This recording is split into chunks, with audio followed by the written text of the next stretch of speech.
a lot of you have no exit strategy when it comes to selling your business. You are the business, you die, you die. It's that simple. And I think there's one message that I think everyone needs to keep in mind is, what's my exit strategy? How can I make my business sellable? And it doesn't happen when you're ready. That's a big mistake that people make. And that's kind of what I realized why I started moving to a lot of business, because I say, if I stop, it stops. Yeah, it'll make a lot of money, right? And I think Denis, who's also a member of the Investor Net Worth, is the master, probably one of the best, buying and selling business brokers there are. His understanding of the numbers and what businesses how to sell, what are they a good deal. But more importantly, interesting, he's made some acquirements doing what he's actually teaching the people that he helps. And that's really cool to see.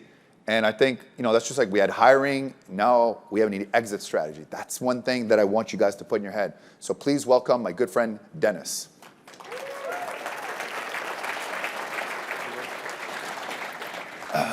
So Denis, 98% of people's businesses are unsellable, correct? Right. Okay. 80% of businesses actually don't sell. Okay, so now that you scared us, because also, too, you understand, your kids don't want your business. Let's be very clear with that. Your kids don't want your business. They want to do anything else other than your business. So what's the key? You've sold a tremendous amount of businesses. So we'll start with that, and then we'll start with how can you guys acquire businesses for you to merge. But let's start with that. I think the key is you always need to be thinking about the exit, even from the beginning. Even if you're not looking to exit in the next 3, 4, 5 years, always have to be in your mind that the exit is going to be in sight. A lot of the companies that we're looking to hire us, their financials are not in order. They're talking about averages. It's about conversations. Yeah, about stuff you like. Around, right? Around, yes. So talk about, let's yep. Stop there. So what people, in terms of the numbers of the business, what do they need before they can even think about selling their businesses? I think a lot of people just need to stop using their business as a cash machine, as an ATM machine.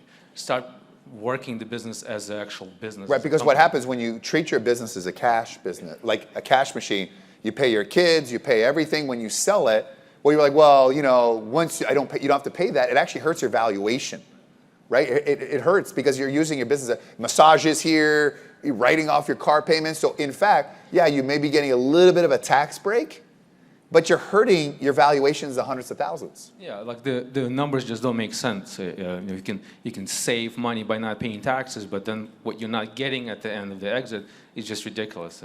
So what's audited financials? Which is very important when you sell a business. What does that mean, and where do people find that? Yeah, I mean, there's a lot of different levels of businesses out here. Some companies don't need audited financials, but audited financials meaning you have a CPA firms working on your financials, understanding all the intricate factors of your company, and once those financials are presented to a prospective buyer, there's a lot less questions during that due diligence, and that valuation becomes more credible to a prospective buyer. So the notion of a lot of business brokers and a lot of sometimes real estate agents, you take the business, you list it, and then you just wait that people come to you. It's a little bit different, right? So you've had massive success. You're proactively trying to calling companies, you're trying to create an economy, right? So tell us exactly what you do.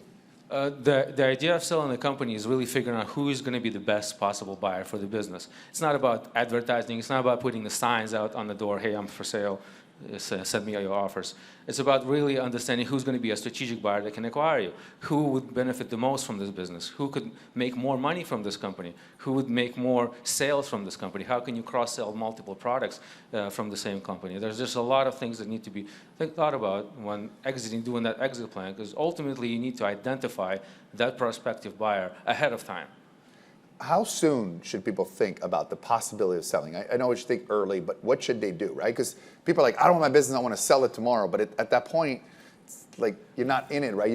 You're just kind of just giving up almost. I mean, I had a lot of clients right before COVID who were like, we're just going to wait another year, we're just going to make some more money another year, and then we're going to sell.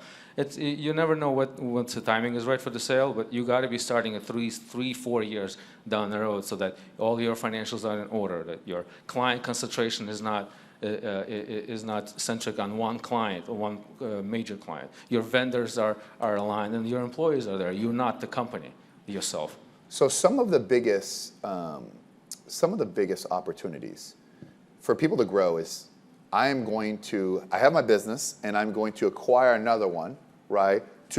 Rather than starting from scratch. I tell you this, starting from scratch is hard, takes a lot of work, right? So when you have someone that has a lease of a customer base, so talk to me, Denis, about if anybody here wanted to like possibly acquire something to add to their business, complement their business, or add another type of business to the core that they have, that basically so they could sell another thing to their existing client base, how does that work?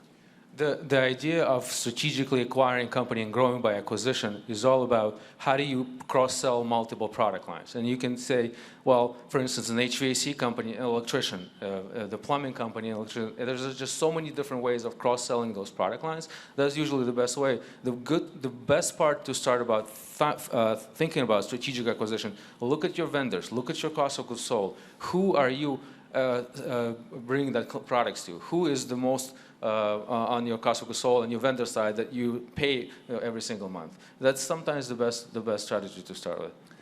How is it better for someone to start a business from scratch or buy an existing business? And what advice are people to say, okay, so they've never been an entrepreneur, they want to buy an existing business, which is obviously a bit more money than if you started your own, but do you have a base? What advice would you have for those people looking for that business? Yeah, I really don't think there's a need to start business from scratch. It doesn't make sense to me personally, unless it's a QP or a company that can become a unicorn. There's just so many different companies out there that are so successful, so profitable, and they've already been through all of this runaround and all their experiences already in there. There's just so much opportunity in the next 2, 3, 4, 5 years to acquire more companies as baby boomers retire. There's just unbelievable opportunity to What's the biggest mistake that people make when they're looking for a company like that? I think the biggest mistake buyers are making is they're not concentrating on creating relationships with the sellers. They're only concentrating on numbers, on Excel spreadsheets, on line items. It's all relationships. Money is not the number one thing on the seller's mind. But it also creates a more contentious relationship. Absolutely. Also, a lot of people come to you and they say, well, I want to buy and sell businesses for business, which a lot of people make it look easy, but it's actually very hard, but extremely profitable. So what advice do you have for people to think about, I don't want to buy and sell some businesses and turn them around?